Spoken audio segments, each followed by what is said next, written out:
sejahtera untuk kita semua. Kepada yang terhormat Bapak Kepala Sekolah Bapak Ari Mustafa selaku Kepala Sekolah SD Cengkareng Barat 04 Petang, kepada Bapak Ibu Dewan Guru SD Cengkareng Barat 04 Petang, dan rekan-rekan tendik yang saya hormati. Puji syukur kita panjatkan kehadiran Allah Subhanahu wa Ta'ala yang telah melimpahkan nikmat, sehat, rahmat sehingga kami dapat berkumpul dalam acara Praktek Baik Pemikiran Tokoh Pendidikan RA Kartini bersama saya Siti Nurlela. Salawat serta salam kita junjungkan kepada Nabi besar Muhammad SAW dan kepada sahabat-sahabatnya sehingga kita mendapat syafaat dari beliau di yaumil akhir nanti. Terima kasih dari ayahnya itu sendiri, dikenal sebagai Raden Ayu Adipati Kartini Joyo Hadiningrat, tokoh emansipasi yang kita sudah paham tentang Raden Ajeng Kartini dalam memperjuangkan perempuan untuk memiliki hak yang sama. Dan Raden Ajeng Kartini memiliki satu anak laki-laki, anak tunggal yang bernama Susalit Joyo Adiningrat. Dan saya juga baru paham belakangan ini ternyata Raden Ajeng Kartini itu meninggal pada usia 25 tahun yang termasuk masih muda. Dan itu meninggalnya setelah melahirkan sekitar 4 atau 3 hari melahirkan anaknya. Baik, ironi tembok pengintan dan pemikiran yang merdeka dari Raden Ajeng Kartini. Pada tahun 1879 beliau lahir dan dikenal dengan julukan Trinil. Raden Ajeng Kartini memiliki julukan Trinil itu kenapa? Karena pada saat masih kecil bersekolah itu sangat aktif, sangat lincah. Makanya dipanggil dengan Trinil karena kelincahannya dalam bersekolah pada saat usia masih muda. Pada tahun yang pertama adalah kemandirian. Beliau memiliki privilege bangsawan, namun memiliki pola pikir yang proaktif, belajar mandiri dari rumah dan berkarya untuk sesama. Yang kedua, pantang menyerah, terus bermimpi dan mencari jalan keluar di tengah kungkungan zaman politik dan ekonomi yang patriarkis. Yang berikutnya ketiga, keberanian, berani menobrak yang melemahkan sosok wanita serta menolak hierarki feodalisme yang memecah belah. Kemudian yang keempat, berwawasan luas, mengkonsumsi literatur global yaitu buku, koran, majalah yang biasa langganan ayahnya. Beliau tetap ditelaah, dicari tahu untuk memperkaya perspektif. Dan yang terakhir, pilar kelima, berjiwa sosial tinggi, dedikasi mutlak untuk tidak menyimpan ilmu bagi diri sendiri. Beliau menyebarluaskan apa yang beliau dapatkan, ilmu dapatkan kepada orang lain untuk memperdayakan sekitarnya. Selanjutnya adalah relevansi perjuangan bagaikan ramalan masa depan. Yang tadi saya sudah sampaikan, ternyata pemikiran RA Kartini itu sama seperti realitas sekarang ini. Yang pertama adalah arena pendidikan untuk semua, yang menurut versi atau visi dari Kartini pada abad 19 yaitu sekolah gadis Jepara yang kemudian sempat ditantang untuk didirikannya sekolah tersebut.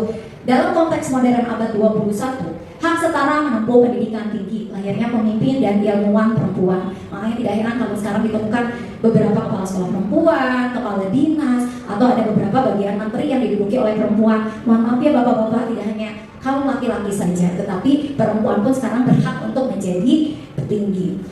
Lanjut, arena berikutnya adalah kesetaraan dunia kerja. Betul, sekarang Gojek pun ada perempuan ya, Gojek, atau ada hal lainnya profesi laki-laki sekarang pun perempuan bisa.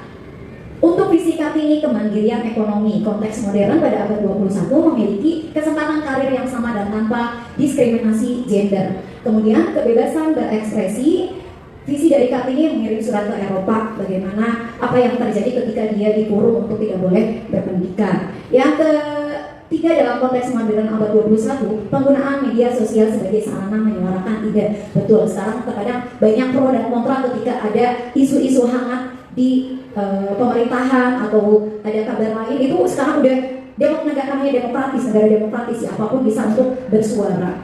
Lanjut, arenanya itu peran ganda di masyarakat, visi dari Kartini, ibu pendidik dan penggerak sosial. Konteks modern abad 21 menyeimbangkan peran profesional dan pilar keluarga. Dan arena terakhir, semangat berpikir kritis, dan itu juga tertuangkan dalam kurikulum merdeka yang kita suka sampaikan kepada anak-anak. Tidak hanya mendapatkan ilmu, tetapi harus berpikir kritis. Visi dari Kartini pada abad 19 yaitu mempertanyakan adat, dan yang konteks modern abad 21-nya keterbukaan terhadap perkembangan.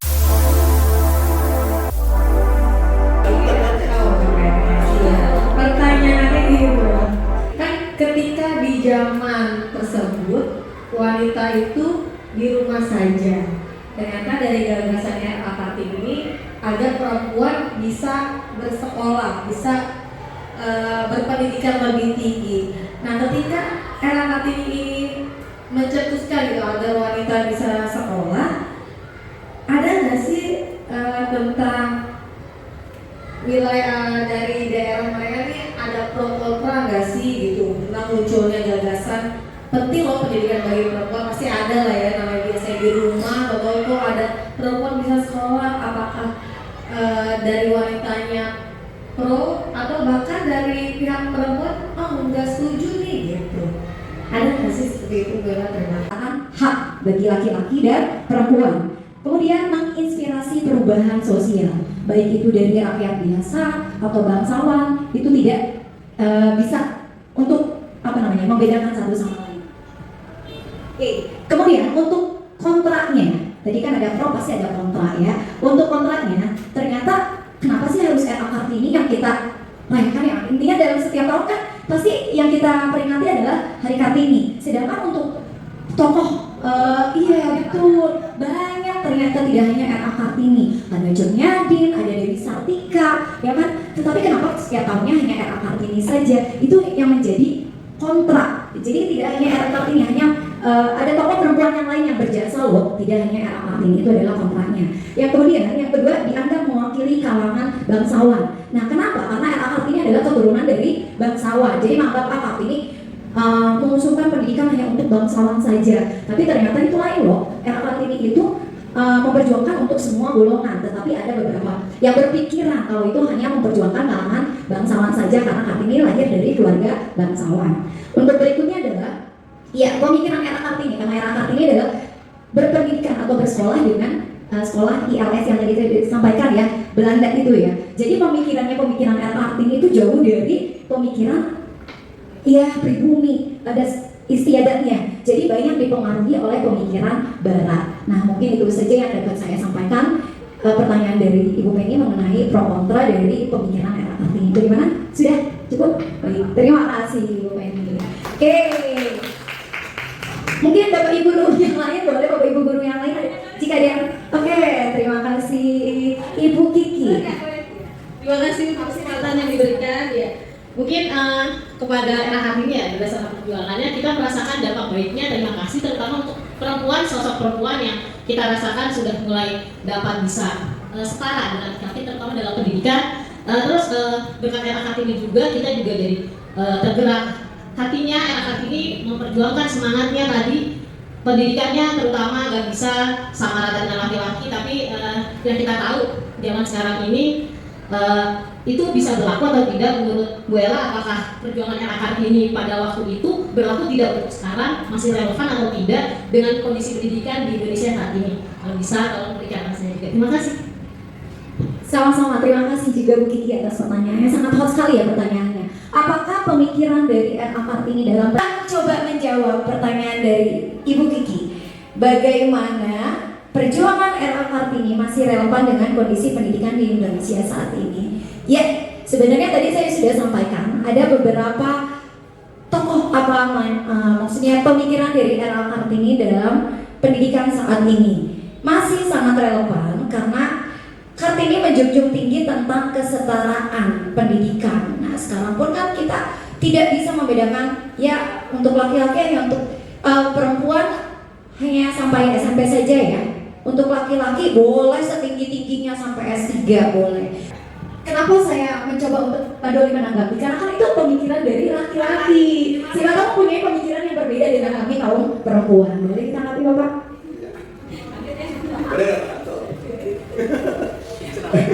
Baik, terima kasih atas waktunya. Kalau buat saya sebenarnya saya nggak pernah ada masalah dengan pendidikan wanita. Jadi mau wanita itu pendidikannya masih di apapun, tapi harus di apapun, buat saya it's fine, it's okay. Nah, cuma maaf ini kalau saya mau batasi, mungkin saya nggak tahu ibu setuju atau tidak. Ada bahasa ayat ini perempuan itu. Perempuan tidak pernah salah, terutama bicaranya tentang pacaran atau suami istri. Nah itu ya, enggak, maaf, saya sebetulnya penangan ini bukan cuma untuk Bella, tapi untuk semuanya. Dan buat kita juga, bukan buatnya. Karena itu jelas banget, coba ya.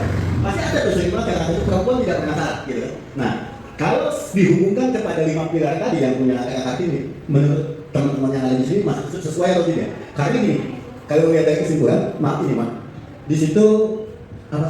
Saya nggak pakai kacamata. Gagasan tentang kesetaraan gender. Kalau buat saya ada kurang kata-katanya. Apa tuh Pak? Gagasan tentang kesetaraan gender tanpa dengan memahami kodratnya sebagai perempuan. Itu tambahan. Artinya dia tetap boleh sekolah setinggi-tingginya, tapi dia harus paham kodratnya apa. Karena banyak sekarang perempuan punya kebablasan, ya kan? Ya mungkin kalau di kita nggak ada lah.